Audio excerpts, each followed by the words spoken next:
السلام علیکم پیارے دوستو، ایسے ہی سچے واقعات سننے کے لیے ہمارے چینل اسلام میں نور کو ضرور سبسکرائب کر لیں۔ بسم اللہ الرحمن الرحیم۔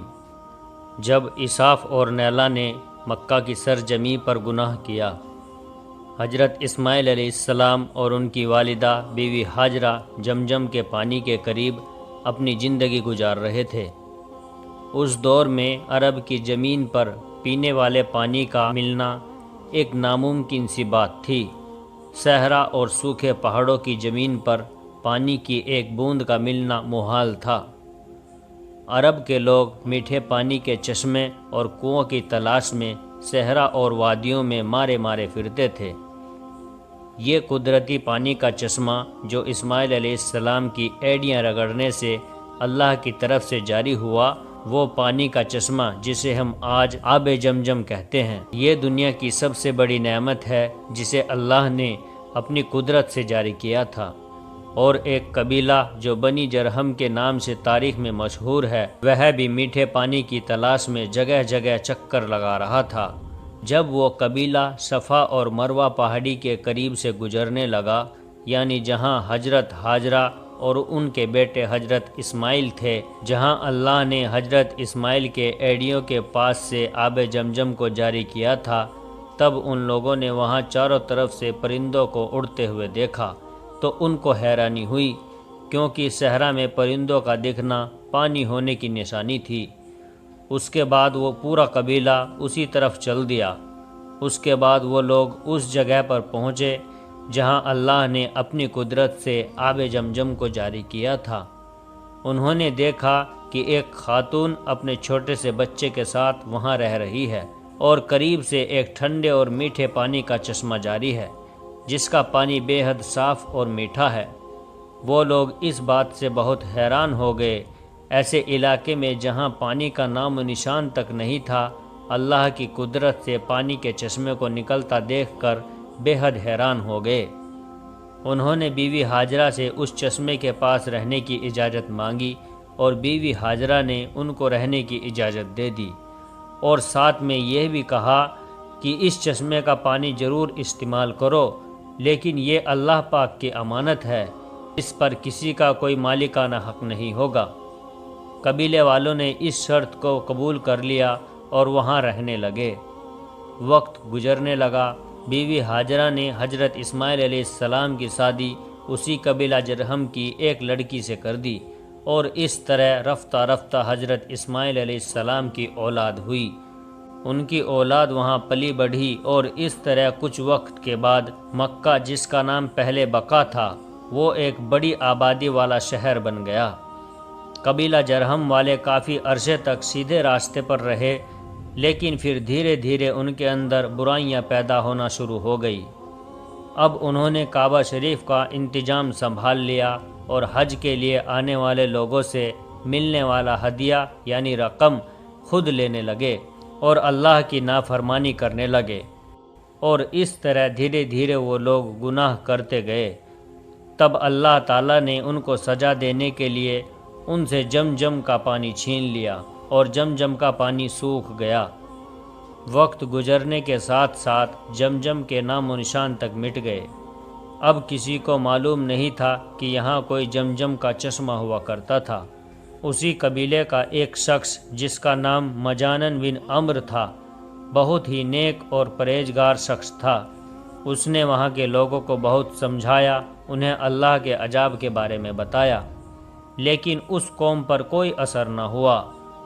جب یہ قبیلہ اپنے برے کاموں میں باز نہیں آیا، تب ایک رات مجانن نے سوچا کہ یہ لوگ جس طرح کعبہ شریف کے پیسوں کو کھانے لگے ہیں، کسی دن یہ لوگ حج کرنے کے لیے آنے والوں کی طرف سے چڑھائے گئے قیمتی سونے چاندی کو بھی چرا لیں گے۔ مجانن نے رات کے وقت اپنے بیٹے کو ساتھ لیا اور کعبہ کے اندر موجود سونے کے قیمتی ہدیے کو لے کر جس جگہ زمزم کا چشمہ ہوا کرتا تھا، اسی جگہ کھدائی کر کے یہ سب قیمتی ہدیے وہاں پر چھپا دیے۔ اب جیسا کہ اللہ تعالیٰ کسی قوم کے بگڑنے پر اس قوم کو کسی دوسری قوم کے ہاتھوں عذاب دیتا ہے، اللہ نے اس قوم کو بھی عذاب دینے کا فیصلہ کر لیا، اور ایک قبیلہ جس کا نام بنی خزا تھا، اللہ نے اس کو ان لوگوں پر مسلط کر دیا۔ بنی خزا والوں نے بنی جرہم کے لوگوں کو مار مار کر مکہ سے نکال دیا، ان کے قبیلے کے بڑے تعداد میں لوگوں کو قتل کیا، اور اس طرح اپنی جان بچا کر بنی جرہم کے لوگ یمن میں آباد ہو گئے۔ اسی زمانے میں اس قبیلے میں ایک لڑکے اور ایک لڑکی نے جنم لیا۔ لڑکے کا نام یوسف بن یلا تھا اور لڑکی کا نام نائلہ بنت جید تھا۔ دونوں جب جوان ہوئے تو ایک دوسرے کے عشق میں گرفتار ہو گئے اور انہوں نے آپس میں ناجائز تعلق قائم کر لیے۔ ایک بار یہ دونوں حج کے لیے ایک قافلے کے ساتھ مکہ شریف گئے۔ خانہ کعبہ میں ان کو تنہائی ملی تو انہوں نے آپس میں گناہ کرنے کا ارادہ کیا۔ جیسے ہی انہوں نے آپس میں جناح کیا، اللہ کا عذاب ان پر ترنت نازل ہو گیا۔ یہ دونوں فوراً پتھر کے بت بن گئے۔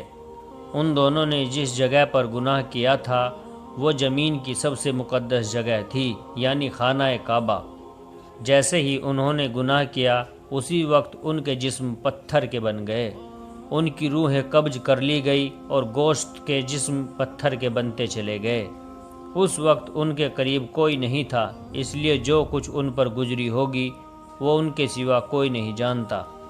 یہ تاریخ کا انتہائی عجیب و غریب خوفناک واقعہ تھا۔ دو زندہ انسان، جن میں سے ایک مرد تھا اور دوسری عورت تھی، عذاب الہی کے تحت پتھر کے بنتے چلے گئے۔ لیکن اس سے آگے جو ہوا وہ آپ کے رونگٹے کھڑے کر دے گا۔ کچھ دیر گزری تو ادھر سے کسی کا گزر ہوا، اس نے ان کو دیکھا اور پہچان لیا۔ یہ بھی معلوم ہو گیا کہ انہوں نے اس مقدس اور برکت والی جگہ پر کیسا گھنونا کام کیا تھا، جس کی فوری طور پر پکڑ ہو گئی اور اللہ نے ان پر عذاب بھی نازل کر دیا۔ لوگوں کا دکھ اور غصے سے بہت برا حال ہو گیا۔ ان دونوں پتھر کے بتوں کو عبرت کا نشان بنانے کے لیے اس زمانے کے کچھ علم والے اور نیک لوگوں نے ان کو اس مقدس جگہ سے اسی علاقے میں ایک دوسرے سے کافی لمبے راستے پر آمنے سامنے رکھ دیا۔ اس کے بعد اس مقدس مقام پر آنے والے لوگوں کے لیے یہ ضروری کر دیا گیا کہ ان دونوں بتوں کو جوتے مارتے ہوئے گزرا جائے، تاکہ دیکھنے والے لوگوں کے ذہن میں ان کا کیا ہوا گناہ تازہ رہے اور لوگ اس سے سبق حاصل کرتے رہیں، اور جو بھی اس مقدس مقام پر آتا وہ اس کو جوتے مارتے ہوئے وہاں سے جاتا۔ وقت گزرتا گیا، 100-150 سال تک یہی سلسلہ چلتا رہا۔ اس کے بعد کچھ وقت گزرا تو نئی آنے والی نسلوں نے دھیرے دھیرے ان بتوں کو جوتوں سے مارنا چھوڑ دیا۔ شیطان نے ان کے دماغ میں یہ بات ڈال دی کہ یہ تو عبادت کا حصہ نہیں، تو انہیں جوتے مارنا ضروری بھی نہیں، بلکہ اس کے بجائے ان کو تھپڑ مار کر گزرا جائے، جس سے یہ پتہ چلتا رہے کہ ہم ان سے نفرت کرتے ہیں، اور ان کے کیے ہوئے گناہ کا خیال بھی لوگوں کے دماغ میں موجود رہے گا۔ وقت کے ساتھ ساتھ یہ تھپڑ بھی ہلکی سی چپت میں تبدیل ہونے لگی، اور پھر علامتی طور پر ان بتوں کو صرف چھو کر گزرنے کا سلسلہ شروع ہو گیا۔ شیطان نے ایک بار پھر لوگوں کو بہکایا۔ اب لوگ ان بتوں کو اس نیت سے چھوتے کہ وہ ان سے نفرت کرتے ہوئے تھپڑ مار رہے ہیں، لیکن ساتھ ہی اپنے لیے ان بتوں سے دعا بھی مانگتے۔ شیطان نے ان کے دماغ میں یہ بات بیٹھا دی، اگر تم ان بتوں کو نفرت سے چھوتے ہوئے دعا مانگو گے تو تمہاری دعائیں جلدی قبول ہوں گی۔ یہاں پر شیطان کی مکاری دیکھیے کہ کیسے شیطان دھیرے دھیرے لوگوں کے دماغ کو گناہ کی طرف بدل دیتا ہے۔ جب لوگوں کے ساتھ کچھ اچھا ہو جاتا تو شیطان ان کو سمجھاتا کہ تمہارا یہ کام اسی وجہ سے ہوا کہ تم نے بت کو چھو کر دعا کی تھی۔ وقت گزرنے کے ساتھ ساتھ آنے والی نسلوں کی سوچ بدلتی چلی گئی، اور اب تو بتوں کو چھو کر دعا ضرور مانگتے، لیکن ان کے انداز میں ان بتوں کے لیے عقیدت اور احترام آنے لگا۔ اور پھر وہ وقت بھی جلدی آ گیا جب ایک بدبخت نے اس بت کے آگے اسے اپنا خدا مان کر اسی سے دعا مانگنے لگا۔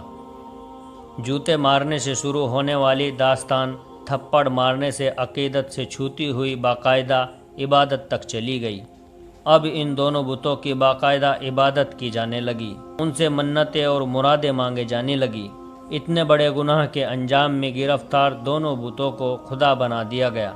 ان بتوں کو سجدے کیے جانے لگے، ان کے سامنے قربانی کی جانے لگی اور ان کو بڑے بتوں میں شامل کیا جانے لگا۔ پھر یہ اندھیری رات اور زیادہ گہری ہوتی چلی گئی۔ پھر اللہ نے ہدایت کا سورج طلوع کیا جس سے وہ پورا شہر جگمگا اٹھا۔ حضور پاک صلی اللہ علیہ وسلم کی ولادت پاک ہوئی۔ آپ نے دین تبلیغ کا کام شروع کیا۔ اسلام عرب میں پھیلتا چلا گیا یہاں تک کہ اسلام کفر پر غالب ہو گیا۔ حضور پاک صلی اللہ علیہ وسلم نے سب سے پہلے مکہ کو فتح کیا۔ آپ صلی اللہ علیہ وسلم مکہ کے اندر گئے، تمام بتوں کو توڑا۔ آپ بتوں کو توڑتے جاتے اور فرماتے جاتے، حق آ گیا اور باطل بھاگ گیا، باطل تو ہے ہی مٹنے والا۔ اللہ کے نبی صلی اللہ علیہ وسلم نے تمام بتوں کے ٹکڑے ٹکڑے کر دیے۔ جو اپنے گناہ کی وجہ سے پتھر کے بنا دیے گئے تھے ان کو ٹکڑے ٹکڑے کر دیا اور تمام بتوں کو توڑ کر مکہ سے باہر پھینکوا دیا۔ اس طرح پورا عرب دین اسلام سے جگمگا اٹھا۔ سبحان اللہ۔ اللہ تعالی ہم سب کو گناہ سے بچنے کی اور عبادت کرنے کی توفیق عطا فرمائے، آمین۔ پیارے دوستو، ویڈیو اگر اچھی لگی ہو تو ویڈیو کو لائک اور ہمارے چینل کو ضرور سبسکرائب کر لیں، اور جاتے جاتے ہمیں اپنا ایک پیارا سا کمنٹ ضرور کر دیں۔ السلام علیکم ورحمۃ اللہ وبرکاتہ۔